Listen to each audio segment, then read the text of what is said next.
નમસ્કાર દર્શક મિત્રો, જીએસટીવીની વિશેષ રજૂઆત સાથે હું છું દેવાંગ. દર્શક મિત્રો, આજે સાંપ્રત સમસ્યાના વિષયને લઈને આજે ચર્ચા કરવી છે. એટલે જ આજે આપણે ટાઇટલ આપ્યું છે કે ખાદ્ય તેલોનો વૈશ્વિક વેપાર અને ભારતીય બજાર. આપણે બધા જાણીએ છીએ કે લગભગ 2 મહિના જેટલો સમય થઈ ગયો છે રશિયા યુક્રેન યુદ્ધને, અને આ યુદ્ધની જ્વાળાઓ આપણા રસોડા સુધી પણ પહોંચી ચૂકી છે. તેલમાં થતો ભાવ વધારો, ખાદ્ય તેલમાં જે રીતના ભાવ વધારો થઈ રહ્યો છે, એ ભાવ વધારાને લઈને ક્યાંક સ્ટોકમાં અછત બતાવવામાં આવી રહી છે. આયાત નિકાસ ઉપર તેનો મોટો પ્રભાવ પડ્યો છે અને તેના કારણે ભાવમાં વધારો થઈ રહ્યો છે. ઉલ્લેખનીય છે કે ભારતને દર વર્ષે લગભગ 250 લાખ ટન ખાદ્ય તેલની જરૂરિયાત રહે છે.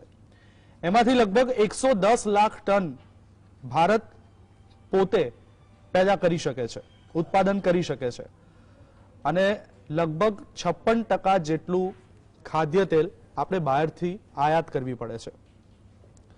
રશિયા અને યુક્રેન આ બંને દેશો એવા છે કે ત્યાંથી આપણે મોટા પ્રમાણમાં સનફ્લાવર ઓઇલ મંગાવતા હતા. બીજી તરફ ઇન્ડોનેશિયા એ પણ આપણો સૌથી મોટો આયાતકાર દેશ છે. નો ડાઉટ 4 દિવસ પહેલા કેટલાક પ્રતિબંધો એમને મૂક્યા હતા, પરંતુ પછી રાહતના સમાચાર એ પણ આવ્યા કે ઇન્ડોનેશિયાએ થોડાક રાહતો આપી છે અને જે ખાદ્ય તેલોના નિકાસને લઈને ભારતને તેમાં મહદઅંશે ફાયદો થશે.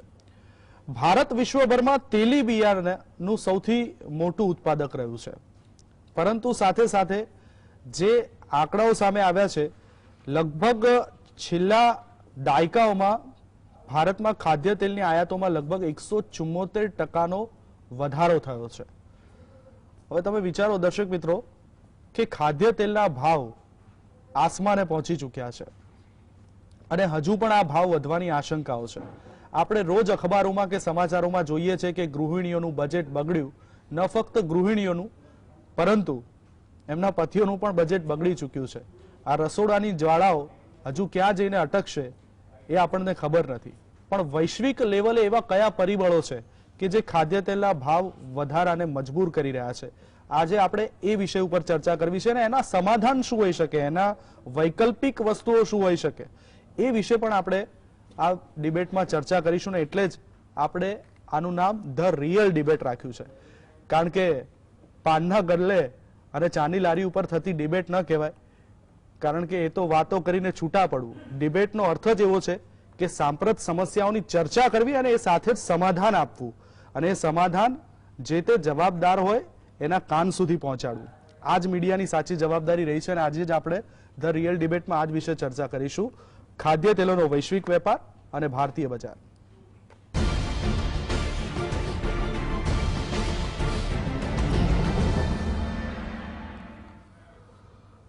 તો આ વિષયને ન્યાય આપવા મારી સાથે 3 એક્સપર્ટ જોડાયા છે. સ્ટુડિયોમાં હાજર છે રવિભાઈ દિયોરો, માર્કેટ એક્સપર્ટ આપણી સાથે છે. રવિભાઈ, સ્વાગત છે આપનું. સાથે જ કિશોરભાઈ વિરડિયા, જેઓ સોમાના પ્રમુખ છે, એટલે કે સૌરાષ્ટ્ર ઓઇલ મિલ એસોસિએશનના તેઓ પ્રમુખ છે. કિશોરભાઈ, આપનું પણ સ્વાગત છે. અને ટેકનોલોજીના માધ્યમથી આપણી સાથે જોડાયા છે ડોક્ટર જયનારાયણભાઈ વ્યાસ. વ્યાસજી, આપનું પણ સ્વાગત છે. વ્યાસજી, પ્રસ્તાવનામાં જેમ મેં પહેલા કીધું એમ કે ભારત તેલીબિયાનું સૌથી મોટું ઉત્પાદક છે.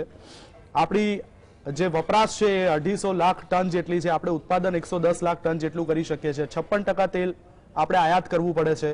છેલ્લા દાયકાઓમાં વાત કરવામાં આવે તો ભારતમાં 174% તેલ આપણે આયાત કરવું પડ્યું છે. એની ટકાવારી 174% વૃદ્ધિ થઈ છે આયાતની. આ બાબતો અંગે આપ શું કહેશો? પહેલી વાત તો એ છે કે આ બધી વાત કહી તમે કે ભારત સૌથી વધારે મોટો તેલીબિયા પકવતો દેશ છે અને આપણી આયાતમાં વૃદ્ધિ થતી રહે છે. 174% વૃદ્ધિ થઈ છે. 56% આપણે આયાત કરીએ છીએ, બાકીનું 44% આપણે ઘર આંગણે ઉત્પાદન કરીએ છીએ. પણ મૂળ વાત આપણે કહીને કે આપણે 19 કિલો પ્રતિ વ્યક્તિ દર વર્ષે તેલ ફટકારી જઈએ.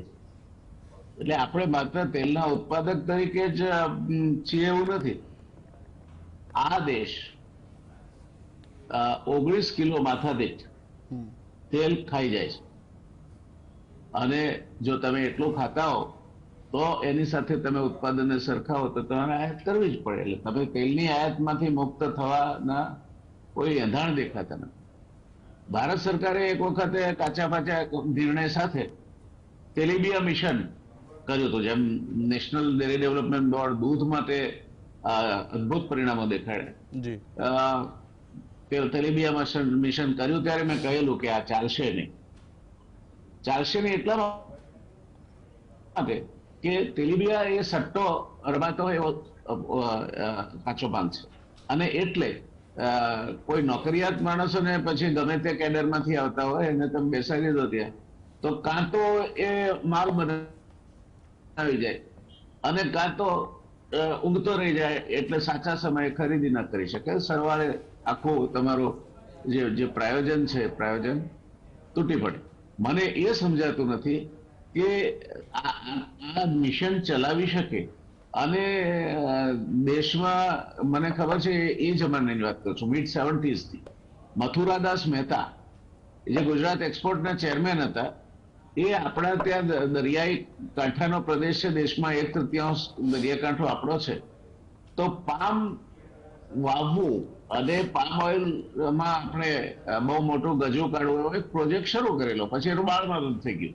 એટલે આ ક્ષેત્રે ગમે તે કારણ હોય, I will blame every government that has come. કોઈ સરકારે પોતે, અને અનફોર્ચ્યુનેટલી પહેલી જ સરકારથી આ ક્ષેત્રને આપણે તેલિયા રાજાઓનું બિરુદ આપી દીધું. એટલે બધું તેલવાળા જે છે બધા 2 નંબરનો ધંધો કરે છે, આમ કરે છે, તેમ કરે છે, સરકારો ઉથલાવે છે, સરકારો બદલાવે છે, વિચ વોઝ રોંગ.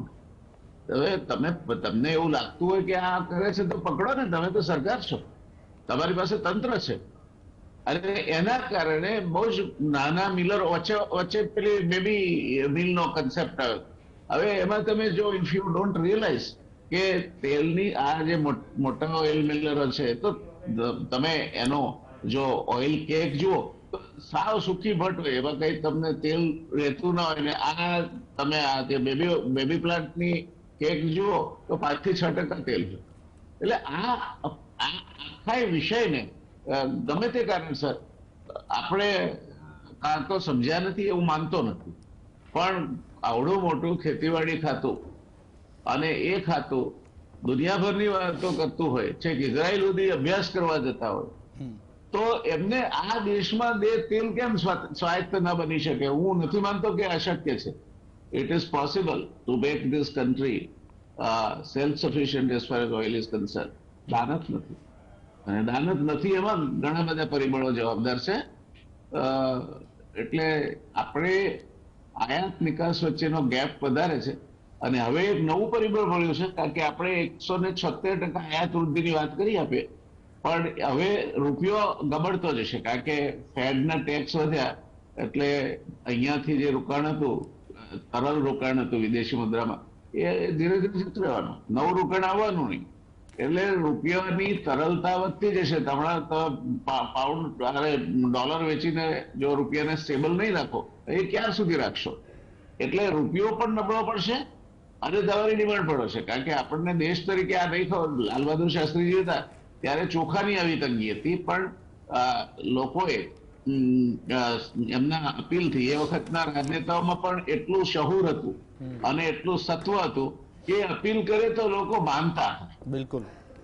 અને સુરેન્દ્રનગરમાં આપણા ત્યાં એક એવો વિચિત્ર કિસ્સો બનેલો, હું ભૂલતો ન હોઉં તો રંચન કલેક્ટર હતા અને સૈયદ કરીને એક નાયબ કલેક્ટર હતા, અને જિલ્લા પંચાયતના પ્રમુખે મીટિંગ પછી પેંડા ચેવડો આપ્યા હતા બધા.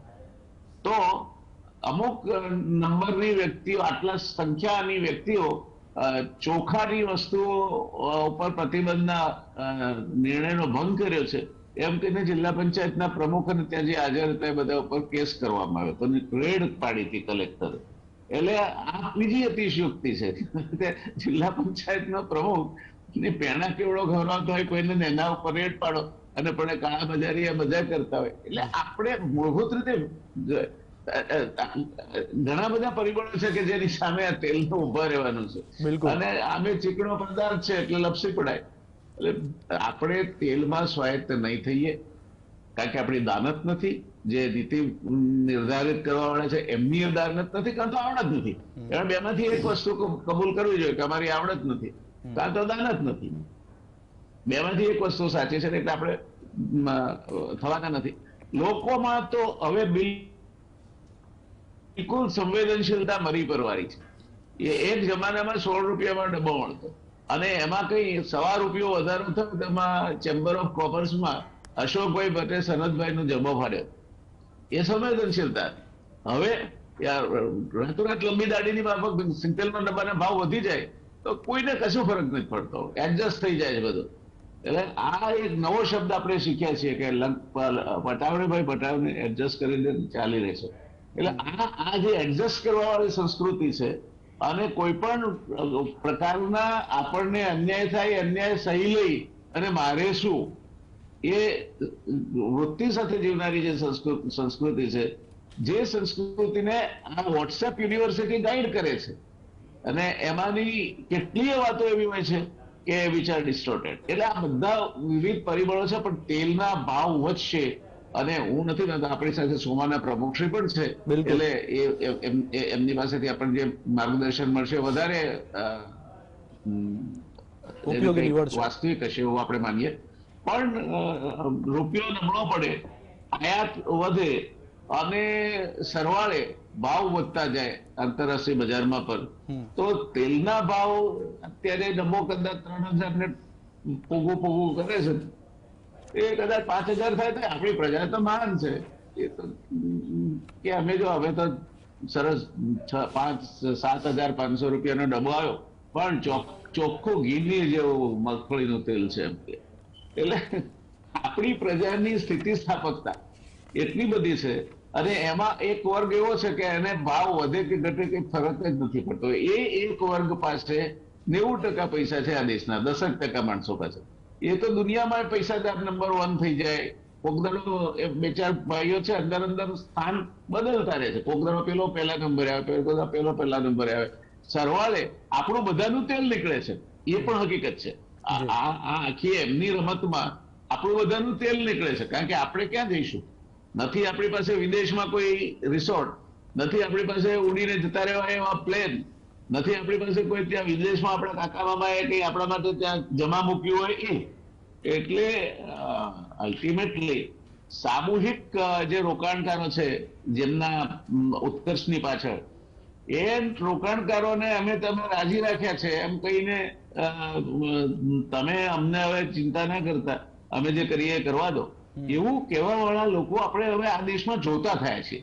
જ્યારે એક જમાનો હતો કે જ્યારે જે રાજવીઓ હતા, એક સમયે રાતના લગભગ 10 વાગે ચોરામાં દીવો વળતો અને ભગવતસિંહજીએ ગોડન નરેશ ભગવતસિંહજીએ જોયું કે ચોરામાં દીવો વળે છે.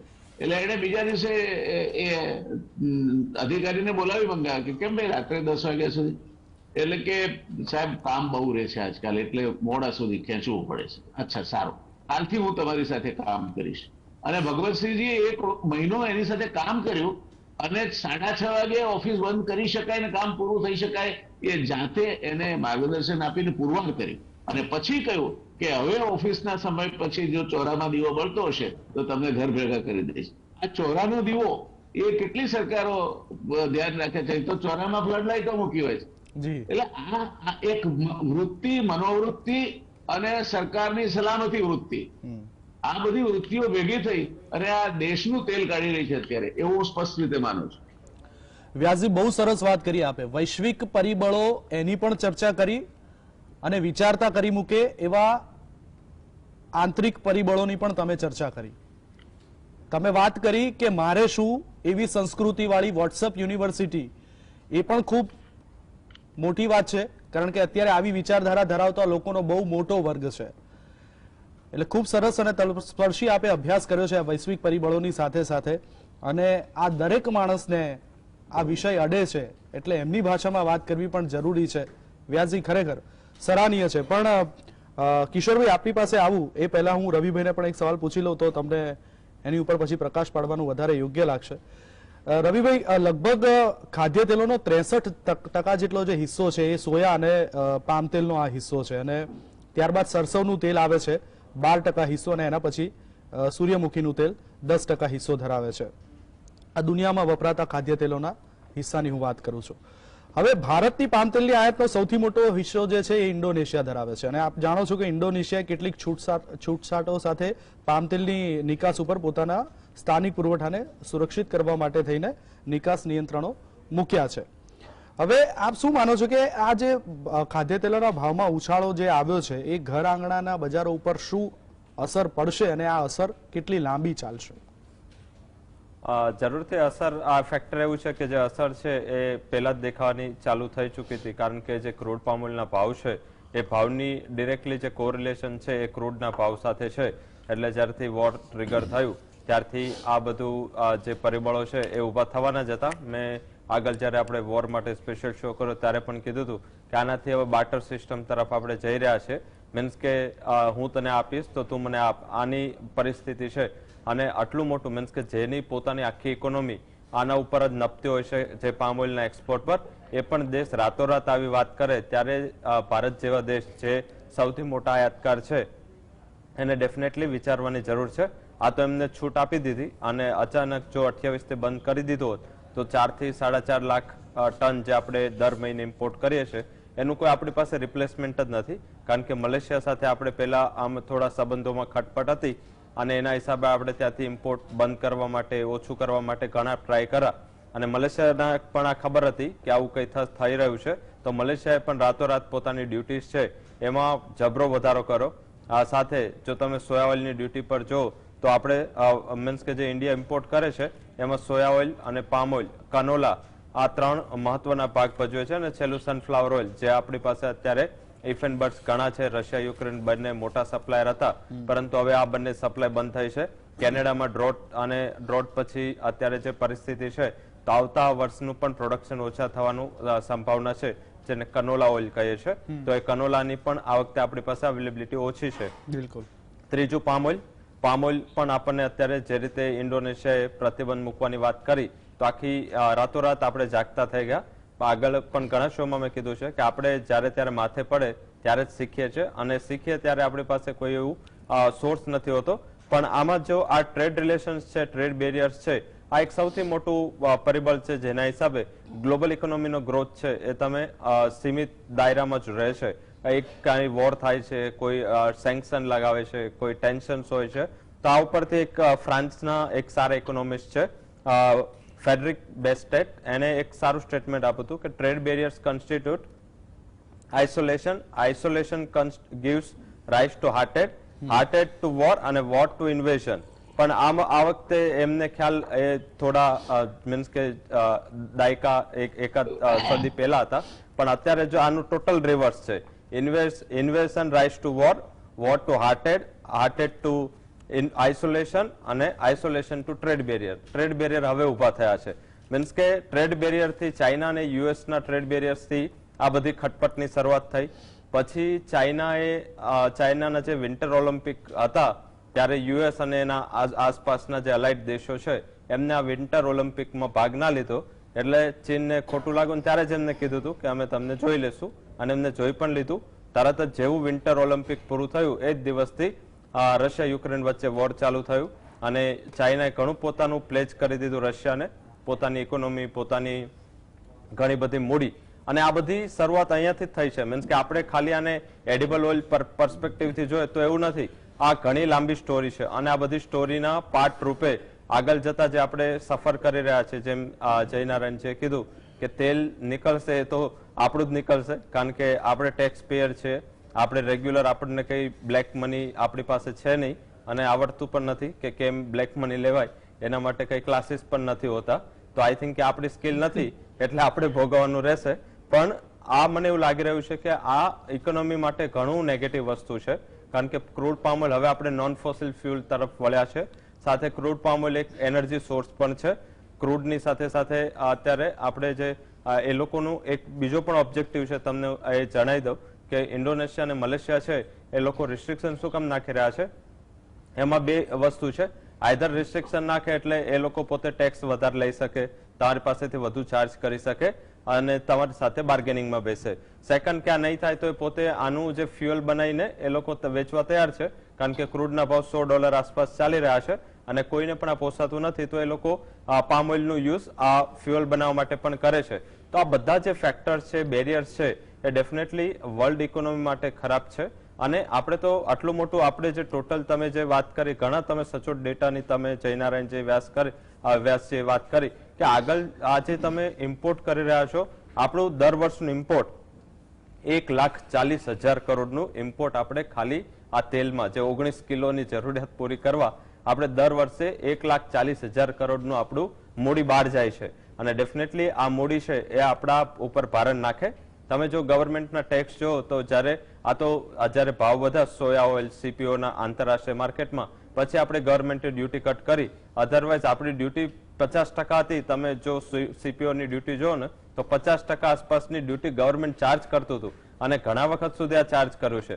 તો આ ડ્યુટીના પૈસાનું 11,000 કરોડ જ માત્ર તમે કોઈ આ મિશનમાં નાખો કે આનાથી આપણે કાલ ઉઠીને પામ ઓઇલ અહીંયા પ્રોડ્યુસ કરતા થઈએ, તો તમે માત્ર એક વર્ષનું ઇમ્પોર્ટ જે 1,40,000 કરોડ હોય એ ઇમ્પોર્ટને ઓછું કરવા માટે કે ઘટાડવા માટે એક વર્ષે 11,000 કરોડ આપો તો તમે વર્ષ ગણી લો કે 1,40,000 કરોડ ખાલી તમે મૂડી રોકાણ કરો છો તો પણ તમને પોસિબલ નથી કે 10 વર્ષમાં પણ આપણે 10% પણ આ આયાત ઓછી કરી શકે. તો આપણી આત્મનિર્ભરતા નથી, આપણે બહારથી જ આયાત કરવું પડશે. પોઝિટિવ વસ્તુ છે કે ઇન્ડોનેશિયાએ સંપૂર્ણપણે બેન ના લગાવ્યું. જો આ થતે તો આપણી પાસે વર્લ્ડમાં કોઈ સોર્સ નહોતો અને આ ઘણી મોટી મીન્સ કે અફડાતફડી ઊભી થઈ ગઈ હતી. રાતોરાત ઇન્ડસ્ટ્રીમાં બધા જાગતા થઈ ગયા હતા, પણ જે બીજે દિવસે ક્લેરિફિકેશન બ્લુમબર્ગના સોર્સથી આવ્યું, પછી ત્યાંના મિનિસ્ટ્રીનું કમેન્ટ આવ્યું, તો આઈ થિંક આપણને એક રાહત છે કે આપણે ઇમ્પોર્ટ કરી શકીશું. પણ આ જો રાહત ના મળી હોત તો થોડું સારું હતું. જો રાહત ના મળી હોત તો આપણે શીખે કે ભાઈ આપણે જલ્દી કઈ પગલા લે. હવે આ રાહત મળી ગઈ છે તો પાછા જેસે તે જેમ તમે આગળ વાત કરતા હતા કે આપણે શું છે કે એડજસ્ટ કરી લીધું છે તો હવે એડજસ્ટ કરી લઈશું. 33% સોયા ઓઇલ ઉપર ડ્યુટી આપણે ઇમ્પોર્ટ ડ્યુટી ભરીએ છીએ, ત્યાંથી ખાલી આર્જેન્ટિના અને બ્રાઝિલ થી લાવવા આપણે 35 થી 40% જેવી ડ્યુટી ભરીશું. હવે મલેશિયા અને ઇન્ડોનેશિયાને ત્યાંથી ક્રૂડ પામ ઓઇલ ઇન્ડિયામાં લાવવા. ઇન્ડિયન ગવર્મેન્ટના ટેક્સીસ નથી, પરંતુ લોજિસ્ટિક ફ્રેટ કોસ્ટ છે એ ઘણા માત્રામાં લાગે છે. તો મોટા પ્રમાણમાં તમને 1,40,000 કરોડની આયાત ઉપરાંત તમને આજે લોજિસ્ટિક ખર્ચા લાગે છે, અલગ વસ્તુ છે. તો મારા હિસાબે આનાથી રૂપિયાનું ધોવાણ થઈ રહ્યું છે. આજે પણ 76.50 આસપાસ રૂપિયા પહોંચ્યો છે. આ તો સારું છે કે આરબીઆઈ પોતે ડોલર વેચીને અત્યારે રૂપિયાને કંટ્રોલમાં કર્યો છે. અધરવાઇઝ જે આંતરરાષ્ટ્રીય લેવલે જે ડોલર ઇન્ડેક્સ છે 102 નું લેવલ આજે ટેસ્ટ કર્યું છે. ત્યારે લાસ્ટ ટાઈમ 102 હતું ત્યારે આપણે 77 ના લેવલ પર હતા. હવે મને એવું લાગી રહ્યું છે કે જો આરબીઆઈ થોડો પણ કંટ્રોલ લૂઝ કરે તો આ રૂપિયા સીધો 80 સુધી પહોંચી રહેશે. તો 80 સુધી પહોંચશે તો બધી જ આયાત આપણને મોંઘી પડશે. અને ભારત નેટ આયાત કરતો દેશ છે, આપણે નિકાસ કરતા દેશ નથી કે જાપાનની જેમ આપણે ખુશ થવાની જરૂર છે. રૂપિયો ડેપ્રિસિએટ થશે તો આ જે ભારણ છે એ આપણના ઉપર ઉત્તરોત્તર વધતું જશે. અને થોડી ઇકોનોમીના પર્સપેક્ટિવથી ખાદ્યવલના ભાવ જે ડબ્બાના 2600-2700 લઈને ચાલી રહ્યા છે. મીન્સ કે જ્યારે મને ખ્યાલ છે, મીન્સ કે મારી એટલી એજ નથી પણ છતાં મને ખ્યાલ છે કે 700-800 મેં ભાવ સાંભળાતા. હવે આજે જે પ્રાઇસ ચાલી રહ્યા છે એ પ્રાઇસીસ ઘણા ઉપર ચાલી રહ્યા છે. મીન્સ કે તમે હાઉસ હોલ્ડનું જો તો તમે અત્યારે ફૂડ આપી રહ્યા છો, વીટ આપી રહ્યા છો, રાઈસ આપી રહ્યા છે ગવર્મેન્ટ, પણ એને બનાવવા તેલ તો જોઈશે. એ તેલ લાવવામાં ઘણા ગરીબોનું તેલ નીકળી જશે. જો આ રીતે ભાવ વધતા રહેશે તો આ 3-4 હજાર સુધી આ ડબ્બો પહોંચી જશે. તો રવિભાઈનું કહેવું એવું છે ઇન શોર્ટ કે ઘર આંગણાના બજાર ઉપર અત્યારે નજીકના ભવિષ્યમાં તો કોઈ પોઝિટિવ અસર જોવા મળશે નહીં. લાંબા ગાળા સુધી આ અસર યથાવત રહેશે, કારણ કે આપણે હજુ આત્મનિર્ભર ખાદ્ય તેલોની બાબતમાં તો નથી થયા.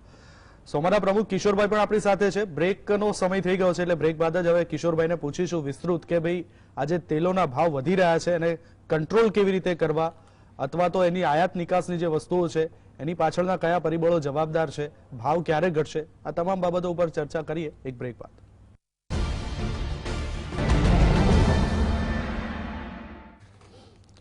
બ્રેક બાદ ફરી એકવાર આપનું સ્વાગત છે. આપણે ચર્ચા કરી રહ્યા છે કે ખાદ્ય તેલોનો વૈશ્વિક વેપાર અને ભારતીય બજાર અને આ બજાર ઉપર વિશ્વના દેશોની નજર મંડાયેલી છે. પણ ખાદ્ય તેલોના ભાવ અત્યારે જે આસમાને પહોંચ્યા છે ન ફક્ત ભારતીય બજાર ઉપર પરંતુ વિશ્વના બજારો ઉપર પણ તેની અસર થઈ રહી છે. ભારત ઉપર એટલા માટે સૌથી વધારે અસર થઈ રહી છે કે આપણી જરૂરિયાતનું 60% જેટલું ખાદ્ય તેલ આપણે બહારથી આયાત કરવું પડે છે. અને એ આયાતના બીજા વિકલ્પો કયા છે? કારણ કે રશિયા યુક્રેનનું યુદ્ધ ચાલી રહ્યું છે. સનફ્લાવર ઓઇલમાં સૌથી વધારે મોટા સપ્લાયર એ હતા આપણી પાસે. સોયાબીન ઓઇલ એને લઈને ઇન્ડોનેશિયા સૌથી મોટું સપ્લાયર. હવે ત્યાં પણ પ્રતિબંધોની વાતો ચાલી રહી છે. નો ડાઉટ કે ગઈકાલે જે સમાચાર આવે એ ભારત માટે સારા સમાચાર છે.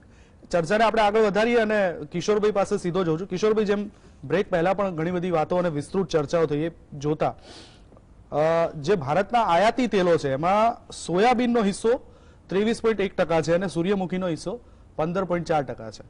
હવે દર મહિને ભારતમાં લગભગ 2 લાખ ટન સૂર્યમુખી તેલની આપણે આયાત કરવી પડે છે, જે જથ્થો આપણે રશિયા કે યુક્રેનથી મંગાવવો પડે છે. અત્યારે પરિસ્થિતિ એવી છે કે આપણે 1 લાખ ટન પણ નથી આવતું. હવે આ માટેનો કોઈ વૈકલ્પિક સોર્સ ખરો, અથવા તો ઘર આંગણાના બજારમાં આના કારણે તેલની તંગી અને ભાવમાં હજુ કેટલો ઉછાળો આવી શકે? 100% હું જીએસટી ના માધ્યમથી ખાસ કરીને જણાવવા માગું છું કે ડૉક્ટર સાહેબે કીધું કે આમાં જનતાનું તેલ નીકળી જાય, અને જ્યાં રવિભાઈ અટકાતા કે ઇન્ડોનેશિયાએ જો બેન કર્યું હોત, બસ ત્યાંથી હું ચાલુ કરું છું કે કર્યું હોત તો આપણી પાસે કોઈ વિકલ્પ નહોતો. બીજા નંબરની અંદર કે આજે આપણે બહારની કન્ટ્રીની વાત કરી છે, ઇમ્પોર્ટ તેલની વાત કરી છે, તો 65% આપણે ઇમ્પોર્ટ કરીએ છીએ એ બરાબર છે. આજે આપણે 25 વર્ષ પાછળ જતા રહીએ તો જે ગ્રાઉન્ડ લેવલની વાત છે એ હું કરું છું અત્યારે, કે આનો વિકલ્પ દિન પ્રતિદિન ખરાબ જ થવાનો છે. આજે આપણે 15%, આજે 90-91માં 15% જે આયાત કરતા હતા, આજે આપણે 65% પહોંચી ગયા છે. તો એનો વિકલ્પ શું? જો આમનામ આપણે કરતા રહેશું અને કાયમી બીજી કન્ટ્રી ઉપર આયાત તેલોના નિર્ભર રહેશું તો હજી રવિભાઈએ કીધું એમ કે 5 વર્ષ પછી આપણી જે પોઝિશન છે એ અતિશય ખરાબ થશે. એટલા માટે ગ્રાઉન્ડ લેવલે જો આપણે કોઈ પણ રાજ્યની અંદર કોઈ પણ તેલ થતા હોય એને વધારેમાં વધારે ઉત્પાદન કઈ રીતે કરવું, કઈ રીતે એ સરકારનો વિષય છે. ખેડૂતો પાસે પ્રોડક્શન કેવી રીતે કરાવવું, શું સોઈંગ કરવું. ખાસ કરીને સૌરાષ્ટ્રની અંદર આપણે ગુજરાત રાજ્યની અંદર મગફળીનું તેલ કહીએ તો જ્યારે બજારમાં અફરાતફરી થાય એટલે એમ કહેવામાં આવે કે સિંગતેલ, પણ સિંગતેલ આજે ભારત દેશની અંદર 2.5 થી 3% જ તેલ ખવાય છે ભાઈ. પણ નામ રાજા જેવું કે સિંગતેલ, ડોક્ટર સાહેબે કીધું કે ભાઈ જે જમાનો જતો રહ્યો કે સરકાર ઉથલાવે, પણ હવે તો એ કઈ છે નહીં. પણ ખાસ કરીને સૌરાષ્ટ્રની અંદર આજની હું તમને વાત કરું કે આજે આપણે ચાલુ કરશું આનો વિકલ્પ તો આવતા 5 વર્ષની અંદર આપને એનું ફળ જરૂર મળશે. કોઈ પણ ઝાડ વાવી તો ઝાડ અત્યારે આજે વાવી ત્યારે આપણે 5 વર્ષ પછી આપણે એનું ફળની આશા રાખી શકીએ. એટલે આપણે જે અત્યારે નિર્ભર થઈ ગયા છે કે ઇમ્પોર્ટ કાલે બંધ થઈ જશે માની લ્યો, એવું નથી કે આજે તક આપી દીધી કે હવે નહીં અમે બંધ કરીએ અને વેપાર ચાલુ કરશો. જો થાત તો તમે જે કીધું એ પણ એથી વધારે પરિસ્થિતિ ખરાબ થાત એવું મારું પણ અનુમાન હતું.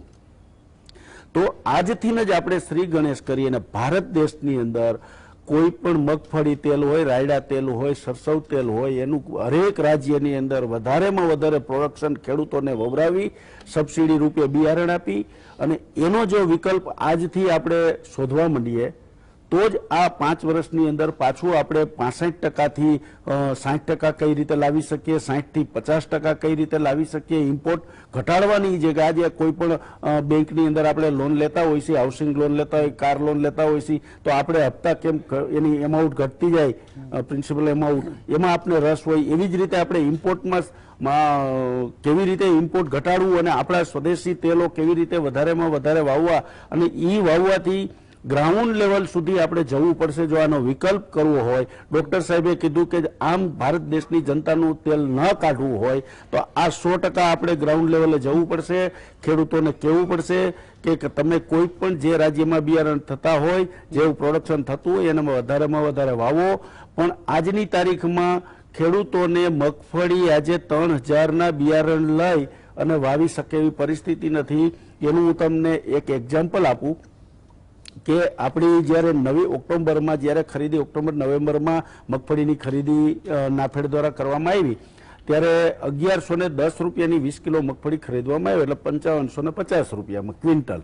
હવે આજની તારીખમાં 1400 રૂપિયા મગફળીના ભાવ છે આજની તારીખમાં, તો ખેડૂતોને ઈ બિયારણ જ્યારે ઈ વેચવા આવ્યો તો સરકારને આપી હતી ત્યારે એને જરૂરિયાત હતી, એની પાસે કોઈ વિકલ્પ જ નહોતો, નાની નાની ખેતી થઈ ગઈ છે હવે, એટલે એને વેચી દીધી. હવે આજે ઈ બજારમાં માર્કેટમાં 10 વીઘા વાવી છે તો ઈ 1400 ની મગફળી લેશે તો એને 3000 નું બિયારણ પડશે, એટલે ઈ એનાથી દૂર ભાગતો જાય છે કે હવે બિયારણ વાવવાથી દૂર ભાગતો જઈશ કે મારી પાસે પૈસા નથી વાવવા છે. બીજા નંબરમાં કપાસનો ભાવ હાઈએસ્ટ થઈ ગયો છે અત્યારે, 2500 રૂપિયા કપાસ થઈ ગયો, એટલે ખેડૂતોને ઓપ્શનમાં ખેડૂતોને શું છે અત્યારે તો એક તો મોંઘું એટલા માટે પડી રહ્યું છે કે વીજળી. હવે સૌરાષ્ટ્રની અંદર જાઓ એટલે તમે ક્યાંય કુવા સિવાય વિકલ્પ નથી, ક્યાંય ડેમ છે નહીં, તો ડીઝલ લઈ અને એન્જિન ઓઇલ ચલાવી અને પાણી એને કાઢવું પડે છે, પાવર તો પૂરો આવતો નથી 8 કલાક પણ, એટલે અને એટલા માટે ડીઝલ પણ મોંઘું થઈ ગયું, મજૂરી પણ મોંઘી થઈ ગઈ, એટલા માટે જે સવલત પડે અને જે એને પ્રોફિટેબલ લાગે ઈ ઉપજ તરફ જતા રહીએ. એટલે આ વખતે જો મગફળી તરફથી આજે હું બધા ગામડાની અંદર સર્વે કરવા જાઉં છું અને બિયારણ વાળાને પૂછું છું કે ભાઈ તમારે કેટલીક અત્યારે સેલ થાય છે કે આ આવતા મહિનો માનો કે ઓરવણા ચાલુ થાય અને વાવવાનું ચાલુ થાય, પણ અત્યારે એવું માને છે કે નહીં અમારે તો કપાસ વાવવો હશે, અમારે તો કપાસ વાવવો છે, કારણ કે મગફળીના ભાવ 1200-1300 આજે 3 વર્ષ થયા થઈ ગયા, કપાસનો ભાવ જે 1300-1400 હતો એ બધો 2200-2300 થઈ ગયો. બિલકુલ, એટલે જે મગફળી વાવતા હતા એ કપાસ તરફ વળી જાય છે, તો આવતા વર્ષે આથીને પણ શોર્ટેજ ઊભી થવાની છે.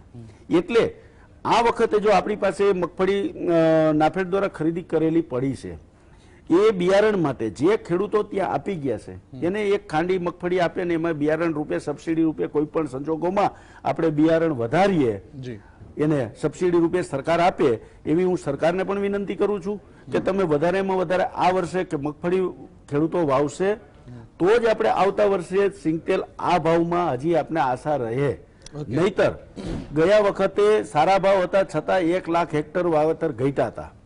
કિશોરભાઈ બહુ સરસ વાત કરી અને તમે સીધા ફાર્મથી લઈને માર્કેટ સુધીની આખી જે સત્ય વાત છે તે અહીંયા દર્શકો સામે મૂકી છે કે ખરેખર મોંઘું ક્યાં પડે છે, અને સૌથી વધારે તમે ભાર એક શબ્દ ઉપર આપ્યો કે આપણે હવે વૈકલ્પિક વ્યવસ્થા ગોતવી પડશે, શરૂ કરવું પડશે, આત્મનિર્ભર થવું પડશે. આમ તો ક્યારેય ગેસ્ટને અટકાવીને સવાલ પૂછવાનો રિયલ ડિબેટમાં એ કલ્ચર જ નથી, પણ દર્શકોની જાણકારી માટે કિશોરભાઈ અહીંયા એક વાત મારે એ પૂછવી છે કે તમે જેમ કીધું કે 90ના દાયકામાં આપણી આયાત 15% જેટલી હતી અને એ અત્યારે આપણે 60% સુધી પહોંચ્યા છે. સિંગતેલના વપરાશકારોની સંખ્યા તમે કીધું એમ કે 2.5% જેટલી જ છે, પણ સાહેબ 90ના દાયકાની અંદર રાઈસ બ્રાન્ડ તેલ નહોતું, સનફ્લાવર તેલ નહોતું, અત્યારે આપણી પાસે વિકલ્પો ઘણા બધા છે, એમ છતાં બી મગફળીના ઉત્પાદનમાં વિક્રમજનક ઉત્પાદન થયું છે, આવા સમાચારો આપણે સાંભળતા રહીએ છીએ, એમ છતાં ભાવમાં વધારો થાય છે, તો એની પાછળ નું કારણ શું એ અમારા દર્શક મિત્રોને કહો. જી બરાબર છે, આપની વાત સાથે હું 100% સહમત છું. 90ની દાયકાની અંદર આજે ભારત દેશની અંદર જ્યાં જ્યાં સોઈંગ થતું હતું ઓઇલ તેલીબિયાનું ત્યાં જમીન એટલી જ છે, અને જે 90ના દાયકાની અંદર આપણી જે ભારત દેશની આબાદી હતી એ આજે વધીને 1.5 થઈ ગઈ પણ. બિલકુલ બરાબર, એટલે જે પ્રોડક્શન આવતું હતું એ તો એટલું જ આવે છે, એટલી જ જમીન છે, એમાં કઈ ફરક પડ્યો નથી. સોની નોટ લઈને માર્કેટમાં જઈએ તો સોની નોટ જ રહેવાની છે માર્કેટમાં, ખીચામાં સોની નોટ યાદ રાખીને જ આપણે કરવાનો છે વપરાશ એનો, પછી 110 નો નથી કરવાનો. તો આપણે ભારત દેશની અંદર જેટલી જમીન છે એટલી જ આપણે વાવેતર થઈ શકવાના છે, એથી વધારે થઈ શકવાના નથી.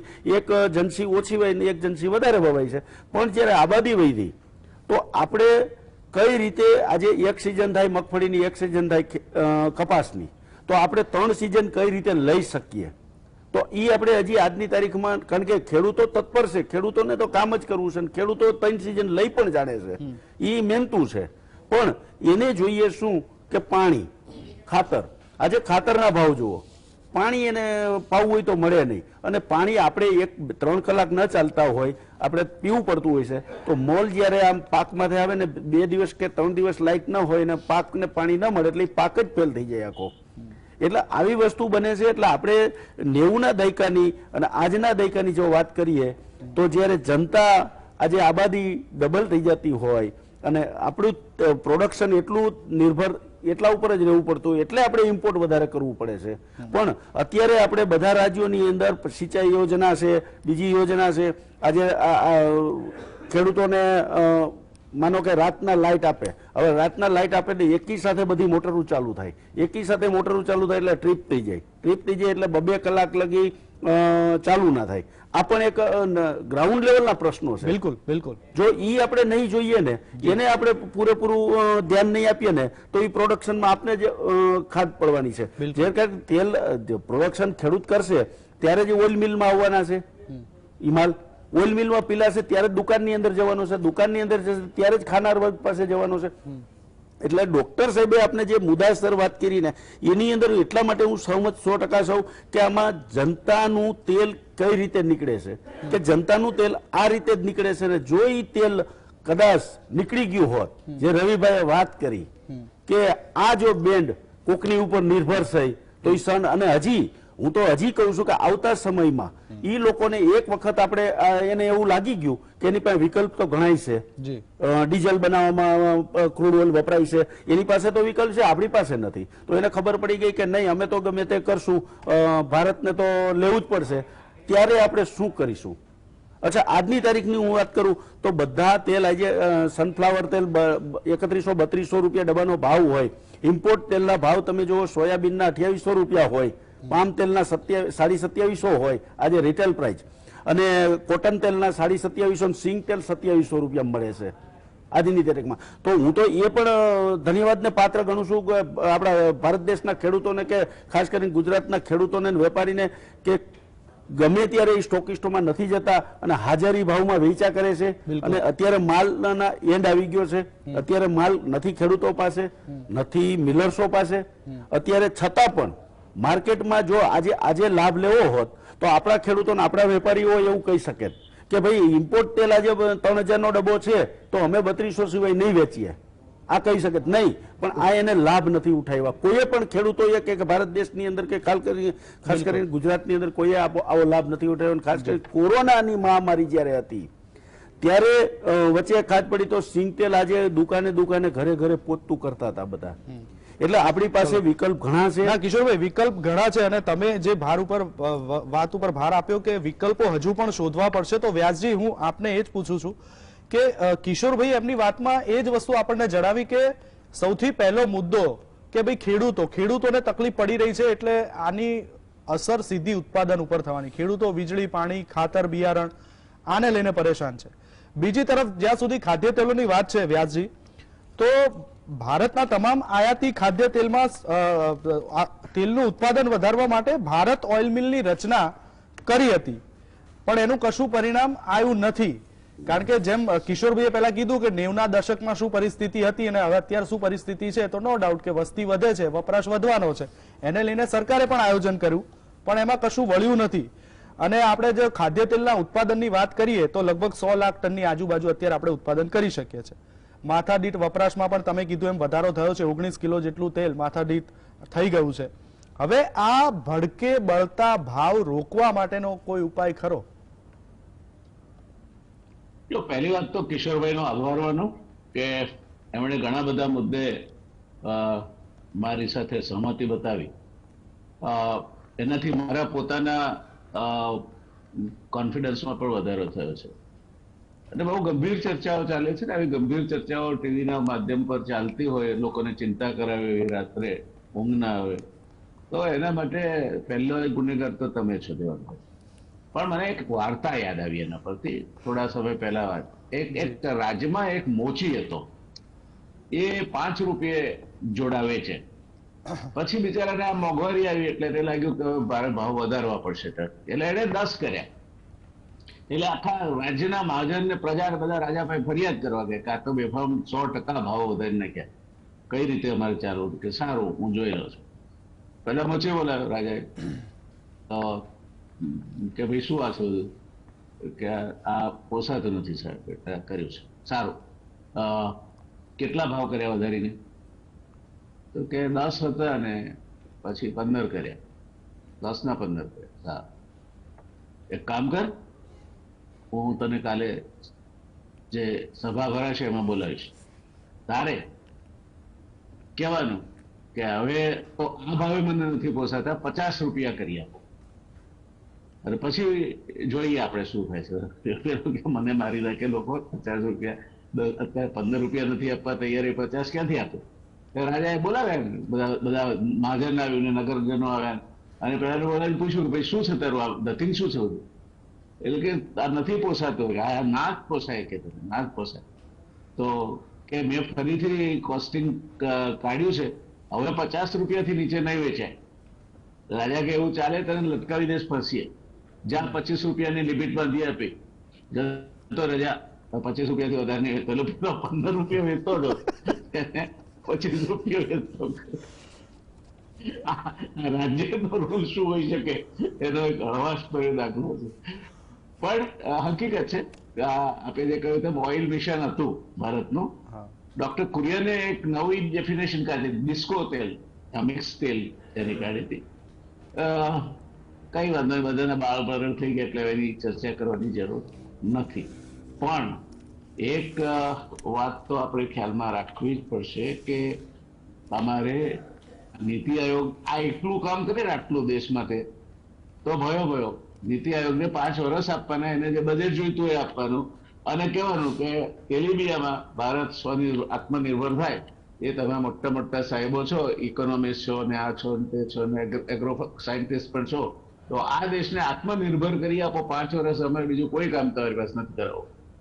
આ જે ચોપડા ચિતરવાની પદ્ધતિ આપણા ત્યાં સરકારમાં બેઠી છે, એને બહુ ગ્રાઉન્ડ સાથે જોડવાની કોઈને પડી નથી. અને તમારે કુરિયનની આત્મકથા વાંચવા જેવી છે. આને પણ ત્યાં સરકારી નીતિ રીતિઓમાં અમૂલનું પણ ઉઠમણું થઈ ગયું, પણ ત્રિભુવનદાસ પટેલને સરદાર સાહેબનું ભલું થજો કે એમના કારણે એમને એક પોલિટિકલ શિલ્ટર મળી રહ્યું, પોલિટિકલ મિસમેચ માટે સામેનું, અને આપણે અમૂલ જેવું સરસ મજાની સંસ્થા જોઈ શકીએ. એટલે પહેલી વસ્તુ જરૂરી છે, દેટ ઇઝ પોલિટિકલ વિલ. જો રાજકીય ઈચ્છા શક્તિ નહીં હોય તો આમાંનું કશું જ નહીં થાય. અને રાજકીય ઈચ્છા શક્તિ એટલે અંતિમ કક્ષાની ઈચ્છા શક્તિ હોય છે. કે કોઈ ખેડૂત એમ કહેતો આવે, મને યાદ છે, હું જયારે થોડાક સમય માટે સિવિલ સપ્લાય મિનિસ્ટર હતો અને મેં વીજળીનું ખાતું પણ મારી પાસે હતું, ત્યારે રાત્રે વીજળી અપાતી બંધ કરી દેવાય, અને છતાં કોઈ તકલીફ નહોતી પડતી.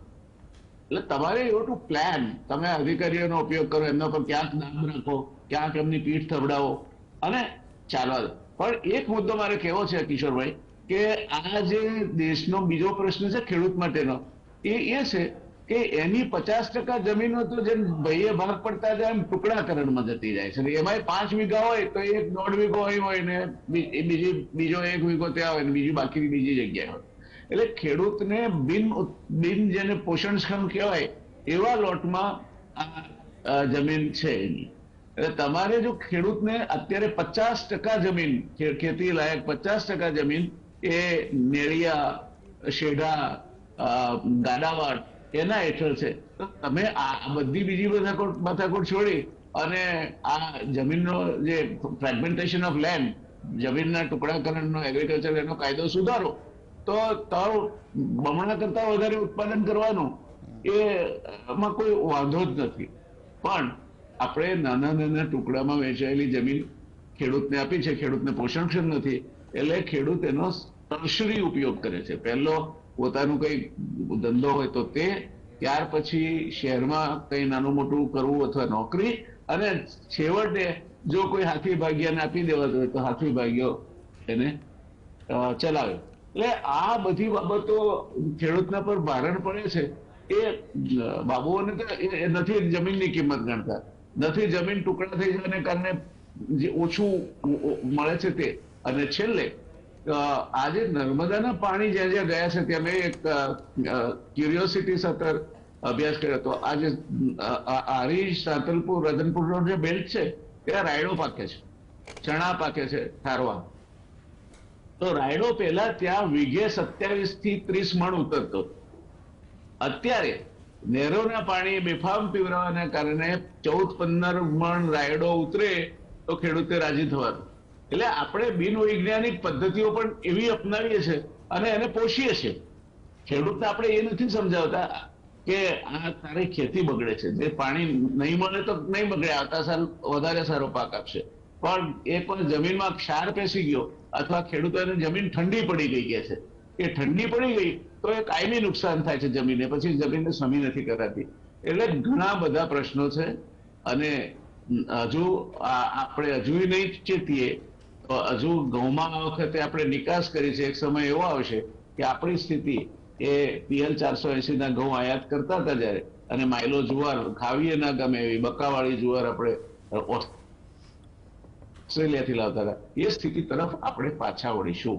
અને એ પાછા વળીશું ત્યારે બાકીના સંલગ્ન સેક્ટરો છે, ડેરી છે કે બીજા બધા એ સંલગ્ન સેક્ટરો પણ તમને, એટલે આપણે વાતો બહુ કરીએ છીએ કે ઓર્ગેનિક ખેતી નાખે, પણ ખેડૂતને મળે છે કશું એમાંથી કે તો જુઓ તમે, એક માણસે કરી બતાવ્યું એટલે પેલા મોચી જેવું કર્યું હતું કે તું તારે 15 તો ના પોસાય તો 50 નહીં પોસાય, ઘટાડીને 25 કરી દે. પછી પેલા પેલો મળવા તો શાબાશી આપી, જો તારે 15 મળવાના હતા ને 25 મળશે, એટલે 15 ને 25 બેની વચ્ચે તને જે વધારો મળ્યો એના અડધા રાજની તિજોરીમાં મારા ખાતા નાખી દે છે. એટલે આ ચાલે છે બધું. આપણે એ નથી સમજતા મૂળ પાયાના પ્રશ્નો, અને ખેતીને લગતા પાયાના પ્રશ્નો જો સમજવા હોય તો ખેતી ઇજનેરોના હાથમાં, અરે સિંચાઈ ઇજનેરોના હાથમાં નહીં હોવી જોઈએ. સિંચાઈ એ ઇજનેર એગ્રીકલ્ચર ખાતાના, અને એમાં પણ એગ્રીકલ્ચર ખાતાના નિર્ણાયક જે બોડી છે એમાં ખેડૂત હોવો જોઈએ. એને ખબર પડશે કે શું થવાનું છે, આ માવઠું થયું તો શું પરિસ્થિતિ થશે અને નહીં તો શું પરિસ્થિતિ થશે. એટલે આપણે જે સ્ટેક હોલ્ડર છે એને તો નથી નર્મદા નિગમમાં ભાગીદાર બનાવતા કે નથી બીજી કોઈ જગ્યાએ તો ખેડૂતનો કોઈ સ્ટેટસ જ નથી. એટલે આવું કઈ રીતે ચાલે બધું? બિલકુલ, આઈ ટ્રાય ટુ ડુ ધેટ, પણ કમનસીબે મારો તો સમયની હાથે માથાકૂટ હોય છે, એટલે એક ખોટો શબ્દ બોલાઈ ગયો તો જે હું બોલ્યો જ નહોતો, પણ એનો ઇસ્યુ થયો. કઈ નહીં હશે, અલ્લાહ બડા બાદશાહ ચાલ્યા કરે, માલિક મોટો છે. પણ આ એક દેશ તરીકે આપણે દુઃખ થાય છે કે આ નથી, આપણી પાસે ટેલેન્ટ એવું નથી. આપણો ખેડૂત જેટલો પ્રયોગશીલ છે એટલો મને લાગે છે કે દુનિયાના કોઈ દેશનો નથી. એ મહેનત કરે છે, બધું કરે છે, પણ એને એના છોકરા કઈ ઉજળા કપડા પહેરીને ફરી શકે, કુપોષણથી ના પીડાય, એટલું તો ખરું. બિલકુલ બિલકુલ.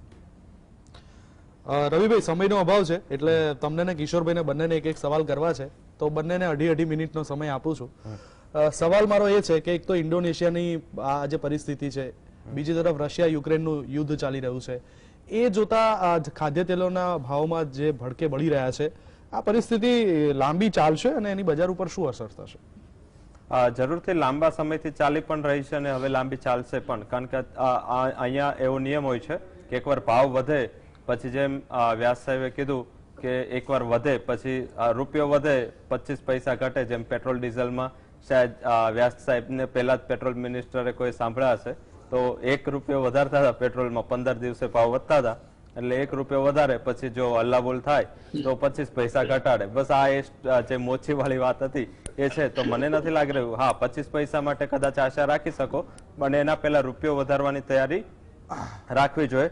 સેકન્ડ કે ખેડૂતો છે, જ્યાં સુધી ખેડૂતમાં જેમ વ્યાસ સરે કીધું કે આપણે પણ, હું પણ આ ખેડૂત કમ્યુનિટીમાંથી છું, તો સૌથી મોટો પ્રોબ્લેમ શું છે કે જે જમીનના ભાગ પડે છે એના હિસાબે ખેડૂત પાસે હવે 5 વીઘા જમીન હોય તો કેટલો ખર્ચ કરે, કેટલા એગ્રી ઇક્વિપમેન્ટ લાવે, ટ્રેક્ટર ક્યાંથી લાવે, 5 વીઘામાં શું મળે, બધાને ખ્યાલ છે કે એમાં કેટલું રિયલાઇઝેશન થાય. તો આ એક સૌથી મોટો પ્રશ્ન છે. જ્યાં સુધી આધુનિક ખેતી નહીં થાય ત્યાં સુધી આપણે, જેમ તમે કીધું કે ચાલો આજે બધા જ બંધ કરી દે, કપાસ બંધ કરી દો, આજે ચણા બંધ કરી દો, વીટ બંધ કરી દો અને ખાલી એડિબલ ઓઇલ ઉપર, ઓઇલ સીડ ઉપર ફોકસ કરો, તો આ તો પોસિબલ નથી. કાલે ઉઠીને એની અછત નોંધાશે. 2012-13માં આપણે પલ્સીસ માટેનું મિશન ચાલુ કર્યું તો હવે આપણે આત્મનિર્ભર આસપાસ પહોંચ્યા છે. વીટ રાઈસ છે 2001 થી આ મિશન ચાલે છે. હવે 20 વર્ષે આપણે થોડું બહુ આપણે એક્સપોર્ટ કરતા થયા છે, આ મેચ થયું છે. હવે આપણી પાસે જમીન એક્સ્ટ્રા ક્યાંથી લાવી? મીન્સ કે આમાં પેલું કઈ એવું છે ને કે એક લેયર બીજો માળ, જેમ એપાર્ટમેન્ટ બને એવી રીતે આમાં એપાર્ટમેન્ટ બને નહીં તો આપણે એક એપાર્ટમેન્ટ બનાવીને ઉપર આપણે માળ ઉભા કરીને વાવીએ, પણ જમીનનો શોર્ટેજ છે. જમીન સાથે પેલું ખેડૂતોની પરિસ્થિતિ કેવી છે કે એમને દાંત નથી અને કીધું છે કે તમે ચણા ચાવો તો હા એ બચારો ચાવે, અંદર પલ્લે થોડું એ થાય તો વાર તો લાગે. એમ અત્યારે ખેડૂત પાસે દાંત નથી, મીન્સ કે એમની પાસે એટલા Infrastructure એટલું નથી. ઇન્ફ્રાસ્ટ્રક્ચર નથી, સાધનો નથી, એની પાસે ફોર એક્ઝામ્પલ ટ્રેક્ટર છે તો બીજેથી લાવવું પડે છે, પાણી છે તો એનો ભાગ આપવો પડે છે, 25% પાણીનો ભાગ, 25% ઇક્વિપમેન્ટનો ભાગ, તો એની પાછળ કઈ વધતું નથી. એના માટે કોઈ ખેતી માટે મીન્સ કે જે અત્યારની ખેતી માટે યુવા વર્ગ છે પ્રેરાતો નથી. આમ તો રવિભાઈ અને વ્યાસજી જ્યારે પ્રોગ્રામની શરૂઆત કરી તો ખાદ્ય તેલના ભાવ કેમ વધી રહ્યા છે એની પાછળ આપણે વૈશ્વિક પરિબળોની સૌથી વધારે અસર કરી, પણ હવે જ્યારે આપણે અંત તરફ જઈ રહ્યા છે સમયના અભાવને કારણે, ત્યારે આપણે અહીંયા પણ શું તકલીફો પડી રહી છે. એટલે આ મેં પહેલા જ કીધું ને કે આ ડિબેટની એક ધ રિયલ ડિબેટનો આ જ એક મતલબ છે કે ખરેખર તલસ્પર્શી અભ્યાસ થાય છે આમાં કે આપણા દેશની અંદર પણ જો આ પરિસ્થિતિ ઊભી થઈ છે તો એની પાછળનું કારણ શું છે. આપણે વૈશ્વિક પરિબળોથી રશિયાને, યુક્રેનને, ઇન્ડોનેશિયાથી લઈને આપણે આપણા ખેતર સુધી આપણે આ ચર્ચા કરી રહ્યા છે. વેલ, સમયનો અભાવ છે એટલે છેલ્લી 2 મિનિટ હું કિશોરભાઈ આપને પણ આપું છું કે આપણી આયાત વધતી જાય છે. 174% જેટલી આયાત છેલ્લા દસકાઓમાં આપણી વધી છે. એક બાજુ આપણે તેલીબિયાનો સૌથી વધારે વિશ્વ વિક્રમ કરે એટલો દેશ છે આપણો, પણ અત્યારે એ લગભગ મૃતપાય છે અને આ પરિસ્થિતિમાંથી બહાર નીકળવાનો કોઈ ઉપાય ખરો? અત્યારે ખાસ કરીને જોવા જઈએ તો હાલ સમયમાં જ્યાં સુધી ઇમ્પોર્ટ તેલ ઘટતા નથી ત્યાં સુધી આપણે એવી આશા ન રાખી શકીએ ડોમેસ્ટિકની અંદર આપણા તેલ ઘટી જઈએ, કારણ કે આપણા હિસ્સો બહુ ઓછો છે, 35%નો છે. અને ઈ તેલ જ્યારે હવે ઈ લોકો જેમ રવિભાઈ કીધું કે એક વખત વધી ગયું એટલે ઘટાડતા નથી, એટલે ઈ લોકો તો ઘટાડતા નથી. વચ્ચે આપણે જોયું કે જ્યારે ઇમ્પોર્ટ ડ્યુટી ઘટાડતા હતા તો બીજે દિવસે ઈ લોકો ત્યાં રેટ વધારી દેતા હતા. શું કામ? કે એને ખબર જ હતી કે આપણે એના વગર ચાલે એમ જ નથી ભારત દેશને, એટલે ભલે ને ઘટાડે જેટલી ઘટાડવી એટલી. એ લોકો એવું વિચાર કરતા હતા. આપણે એ લોકોને ખબર જ પડી ગઈ છે, આજની તારીખમાં એને ખબર છે. એટલે હમણાં જો એને એવું ખબર થાય કે સરકાર એની અંદર ઇન્વોલ્વ થાય, અને વ્યાસ સાહેબે કીધું કે ખેડૂતો ખેતી કરવા તત્પર છે પણ એનો કોઈ વિકલ્પ શોધીએ તો ઈ વિકલ્પ જો આપણે શોધીએ તો એને પણ થાય કે હવે ત્યાં પણ પ્રોડક્શન વધતું જશે. કિશોરભાઈ, વ્યાસજીએ જે પેલી રાજા અને મોચી વાળી વાત કરી, શું એવું અહીંયા થઈ રહ્યું છે ખરું? ઇમ્પોર્ટ તેલ ઉપર જ આપણે મૂકી દઈએ કે એટલે એ લોકોએ વધારી દીધું. તમને ખબર છે કે ડોમેસ્ટિક ઘટે એમ નથી, એ ડોમેસ્ટિકમાં ઘટવાની આશ જ નથી. આજે આપણા તેલ નીચા છે ઇમ્પોર્ટ તેલ કરતા, એટલે આપણે કોઈ એવું નથી કે એક વખત વધારે દીધું ને બિલકુલ ન ઘટી શકે. હમણાં સીઝન સારી આવે અને પાક મોટો આવે તો ખેડૂતોને જરૂર એટલે વેચવાના જ છે, માર્કેટની ડોમેસ્ટિકની અંદર જ વેચવાના છે, તો બહાર જતું નથી. બિલકુલ. ઘટી વ્યાસજી, છેલ્લી 1 મિનિટ છે કન્ક્લુડિંગ, જો તમે ચાહો. જી નહીં, આપણે એવી કોમોડિટી વિશે ચર્ચા કરી રહ્યા છીએ કે જેની લગભગ 2/3 જરૂરિયાત આયાતથી સંતોષાય છે, અને એ પરિસ્થિતિ છે. બીજી બાજુ આપણો જે હુંડિયામણ છે, રૂપિયો છે, ઘસાતો જાય છે, ઘર આંગણે પણ મોંઘવારી વધતી જાય છે, અને જે આપણને જે ભાવે મળે છે તે ભાવ પણ વધતા જાય છે. એટલે સરવાળે આ તેલનું જે એક તો હું તો બહુ બ્લન્ટલી કહું છું કે આ કમઠાણ ઊભું જ આપણે કર્યું છે. 19 કિલો તેલ તમે માથાદીઠ દર વર્ષે ખાઓ એટલે ઘરમાં 6 માણસ હોય તો કેટલું થયું તેલ? 1.5 ડબ્બો થયું. એટલે આપણે પહેલા તેલ આપણે આપણા વેપારી ભાઈઓને અન્યને થવા દેવો, ખેડૂતને નથી થવા દેવો, પણ પાક ઉપરથી તમને આટલું તેલ મળશે એ એટલું ખાજો તમે. બિલકુલ. આવું કંઈક તો કરવું પડશે, કારણ કે દેશ આખો ઉડિયામણની તકલીફમાં આવે, આ જે જનતા છે એ સપ્લાયની તકલીફમાં આવે, પછી એક માણસ જોઈએ કે જે માણસ પ્રમાણિક હોય. બિલકુલ. તો ન ફક્ત આવા સરકારની જવાબદારી પણ બને છે, વિભાગના અધિકારીઓ પ્રમાણિક હોવા જોઈએ. જી જી, બિલકુલ વાત સાચી છે. ન ફક્ત સરકારની જવાબદારી પરંતુ દેશના નાગરિકોએ પણ હવે એ પ્રમાણે જાગૃત થવાની જરૂર છે. આમ તો બહુ રસપ્રદ ચર્ચા થઈ આ વિષયને લઈને, એની સમસ્યાઓની પણ વાતો થઈ અને એના સમાધાનની પણ વાતો થઈ છે, એટલે હવે કંઈ કહેવાનું રહેતું નથી. પણ આ ચર્ચામાં ભાગ લેવા માટે થઈને રવિભાઈ, કિશોરભાઈ અને વ્યાસજી, આપ ત્રણેય મહાનુભાવોનો આભાર. દર્શક મિત્રો, ચર્ચામાં અત્યારે બસ આટલું જ. વધુ સમાચાર અને અપડેટ માટે આપ જોતા રહો GS TV. નમસ્કાર.